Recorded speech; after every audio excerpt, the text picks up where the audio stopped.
کہ کسی کو پارلیمنٹ کی کرسی دینے کے شوق میں اور لالچ میں سپریم کورٹ کے ججوں کو بھی خرید لیا جائے، یہ اسلام کا نظام نہیں ہے۔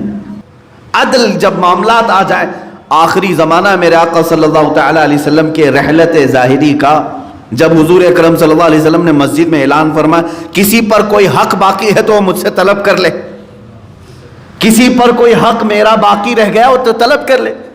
ایک صحابی کھڑے ہو گئے، کہا میرا حق باقی ہے آپ پر۔ میں سارے صحابہ کی گردنیں اٹھ گئی، کون ہے جو رسول اللہ کے پاس اپنے حق کا مطالبہ کر رہا ہے؟ آخر ہوا کیا اس کے ساتھ؟ ان کو کھڑا کیا گیا، کیا حق باقی ہے؟ کہا فلاں دن جب جہاد میں جا رہے تھے، صفیں لگا رہے تھے، آپ نے چھڑی سے مجھے مارا تھا، میری پیٹھ پر یا پیٹ پر آپ کی چھڑی لگی تھی اور میں اس کا انصاف چاہتا ہوں۔ صحابی رسول تھے، حضور اکرم صلی اللہ علیہ وسلم سے جب انہوں نے کہا، حضرت عمر فاروق رضی اللہ تعالیٰ عنہ جلال میں آئے اور اپنی تلوار باہر نکالی۔ اللہ کے نبی صلی اللہ تعالیٰ علیہ وسلم نے فرمایا عمر تلوار کو نیام میں کرو، اس لیے کہ یہ اسلام کا عدلیہ ہے، اللہ رب العزت کا قانون ہے۔ اللہ کے حبیب صلی اللہ علیہ وسلم کھڑے ہو گئے، کہا کہ مجھ سے تم جو بدلہ لینا چاہتے ہو لے لو، میں حاضر ہوں اپنے لیے۔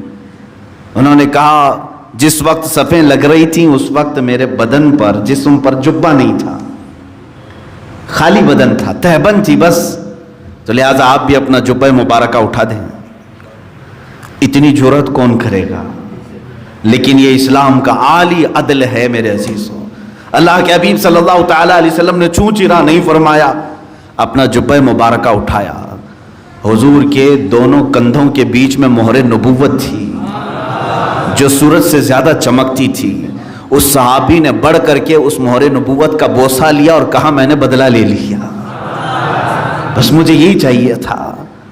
عزیزان گرام وقار، یہ تو ان کی عقیدت و محبت تھی، وہ ان کا عشق کا اظہار تھا، لیکن اسلام یہاں یہ بتاتا ہے کہ خود کائنات کے آقا و مولا شارع اسلام نے عدل کے سامنے اپنے آپ کو بھی پیش فرمایا، حتیٰ کہ سیدنا علی کرم اللہ وجہہ الکریم، مولا علی کرم اللہ وجہہ الکریم، جن کے عدل کے فیصلوں کے آج مثالیں دی جاتی ہیں۔ میرے عزیزوں، جب حضرت عمر فاروق رضی اللہ تعالیٰ عنہ تخت خلافت پر بیٹھتے اور جب بھی کسی کا فیصلہ کرنا ہوتا تو پہلے دیکھتے علی ہے کہ نہیں ہے، حضرت علی مجمع میں ہیں کہ نہیں ہیں، اور فرماتے اگر حضرت علی کسی مجمع میں نہ ہو تو مجھے ڈر لگتا ہے کہ میں فیصلہ کرنے میں غلط نہ ہو جاؤں۔ وہ مولا علی کرم اللہ وجہہ الکریم جو عدلیہ کے نظام کے پورے ماہر تھے، زندگی میں ایک مرتبہ آپ کے ساتھ بھی ایسا ہوا کہ آپ کی زرہ چوری ہو گئی، لوہے کی زرہ کہتے ہیں جنگوں میں پہننے والا جو لباس ہوتا تھا، لوہے کی ٹوپی ہوتی تھی، لوہے کا جبہ ٹائپ کا کہ تیر اس پر نہ چبھیں، یہ چوری ہو گئی، زرہ چوری ہو گئی۔ حضرت علی کرم اللہ وجہہ الکریم نے عدالت میں فیصلہ یہ مقدمہ کیا اور اتفاق سے یہ زرہ ایک یہودی کے پاس مل گئی، ایک یہودی اس کو پہنا ہوا تھا یا اس کے پاس نظر آ گئی۔ حضرت علی کرم اللہ وجہہ الکریم اس وقت امیر المومنین ہیں، چاہتے تو اپنے قوت سے، اپنے طاقت سے اس کی زرہ کو لے لیتے، ارے تھوڑی سی پولیس بھیج دیں تو پورا گھر یہاں ختم ہو جاتا ہے۔ وہ مولا علی کرم اللہ وجہہ الکریم نے عدالت میں مقدمہ کیا کہ میری زرہ چوری ہوئی اور فلاں کے پاس نظر آئی۔ قاضی نے بلایا، قاضی نے جب بلایا اس یہودی کو، وہ زرہ سمیت آیا۔ حضرت علی کرم اللہ وجہہ الکریم امیر المومنین ہے، ایک طرف وہ کھڑے ہیں، دوسری طرف یہودی ہے۔ قاضی نے کہا کہ یہ زرہ حضرت علی کی ہے، تم چوری کی ہو؟ اس نے کہا نہ، یہ میری اپنی ہے، میں نے چوری نہیں کیا۔ اگر یہ علی کی ہے تو کوئی گواہ ہے اس پر، کوئی گواہ ہے تو پیش کریں کہ میں نے چوری کیا ہے۔ حضرت علی کرم اللہ وجہہ الکریم نے حضرت امام حسن اور امام حسین کو پیش کیا، جو جنتی جوانوں کے سردار۔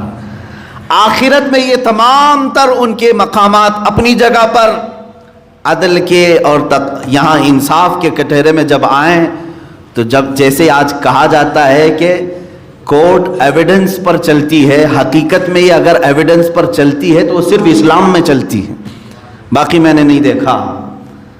یہاں مولا علی کرم اللہ وجہہ الکریم نے اپنے دونوں صاحبزادوں کو پیش کیا کہ حسن بھی گواہ ہیں، حسین بھی گواہ ہیں۔ قاضی اسلام جو کرسی پر بیٹھا ہے کہا اے علی، اللہ کے نبی صلی اللہ تعالیٰ علیہ وسلم کی حدیث میں ملتا ہے کہ بیٹوں کی گواہی باپ کے حق میں قبول نہیں کی جاتی۔ یہ کون امیر المومنین سے کہہ سکتا ہے؟ کرسی عدالت پر بیٹھا ہوا قاضی جسے خلیفۃ المسلمین جب چاہے اٹھائے نکالے۔ لیکن اسلام ایسا نہیں ہے کہ کسی کو پارلیمنٹ کی کرسی دینے کے شوق میں اور لالچ میں سپریم کورٹ کے ججوں کو بھی خرید لیا جائے۔ یہ اسلام کا نظام نہیں ہے۔ حضرت علی رضی اللہ تعالیٰ عنہ چاہتے تو کہہ دیتے کہ تو فیصلہ میرے حق میں کر دینا، تجھے بعد میں کوئی وزارت دے دوں گا جب ریٹائرڈ ہو جائے گا۔ تو حضرت علی رضی اللہ تعالیٰ عنہ کہتے ہیں اب ان کے علاوہ میرے پاس کوئی دوسرا گواہ نہیں، یہی دو ہیں، حضرت حسن اور حضرت امام حسین رضی اللہ تعالیٰ عنہ، یہی دو گواہ، ان کے علاوہ نہیں ہے۔ قاضی نے مقدمہ خارج کر دیا اور کہا کہ آپ کی یہ زرا نہیں ہو سکتی، یہ یہودی کی ہوگی، ایویڈنس پر چل رہی ہے بات۔